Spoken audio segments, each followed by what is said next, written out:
People of Andhra Pradesh. వచ్చే ఎన్నికల్లో party అభ్యర్థుల ఎంపికలో మీ పాత్ర ఏంటి?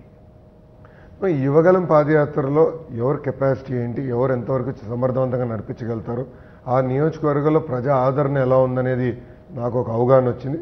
అది మా జాతీయ అధ్యక్షుల వారు చంద్రబాబు నాయుడు గారికి నేరుగా నేను తెలియజేయటం కూడా జరిగింది. సో నాదొక ఫీడ్బ్యాక్ మెకానిజం మాత్రమే. బాబు గారు అనేక మార్గాల ద్వారా ఫీడ్బ్యాక్ తీసుకుని అభ్యర్థుల్ని ఫైనలైజ్ చేస్తాం జరుగుతుంది. చాలామంది మీ పాదయాత్రల్లో బయటకు వచ్చారు.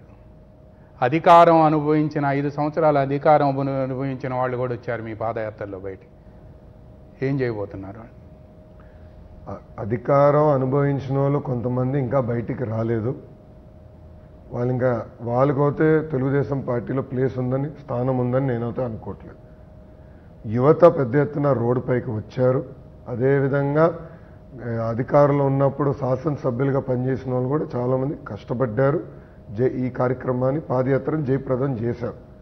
తప్పనిసరిగా యువతని ప్రోత్సహించాలనేది తెలుగుదేశం పార్టీ ఇప్పటికీ నిర్ణయం తీసుకుని, మీరు చూస్తే చాలా నియోజకవర్గాల అభ్యర్థులు మార్చినప్పుడు, ఇన్ఛార్జీలు మార్చినప్పుడు యువతకి పెద్ద పీట వేస్తున్నారు చంద్రబాబు నాయుడు గారు.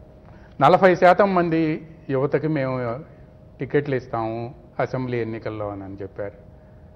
సూపర్ 6 అనౌన్స్ చేయబోయే ముందు కూడా సార్ అనౌన్స్ చేశారు రాజమండ్రి మహానాడు. నెరవేర్చుకుంటారా? అది సాధ్యమవుతుందా పార్టీలో? తప్పనిసరిగా చేయాలనేది నేను భావిస్తున్నాను. దాంట్లో ఎలాంటి సెకండ్ థాట్ లేనేలేదు. కానీ అదేవిధంగా అభ్యర్థులను కూడా మేము ఎతుకుతున్నాం. నిరంతరం ప్రజల్లో ఉన్నవారు, ప్రజల సమస్యలపైన పోరాడుతున్న వాళ్ళని ఎతికి వాళ్ళకి ఆ టికెట్లు ఇవ్వాలనేది తెలుగుదేశం పార్టీ భావిస్తుంది. కేవలం ఎమ్మెల్యేలుగా కాదు, ఎంపీలుగా కూడా యంగ్స్టర్స్ని పంపించాలనేది ఇప్పటికీ పార్టీ ఒక నిర్ణయం తీసుకుంది. జనసేనతో సీట్ల సర్దుబాటు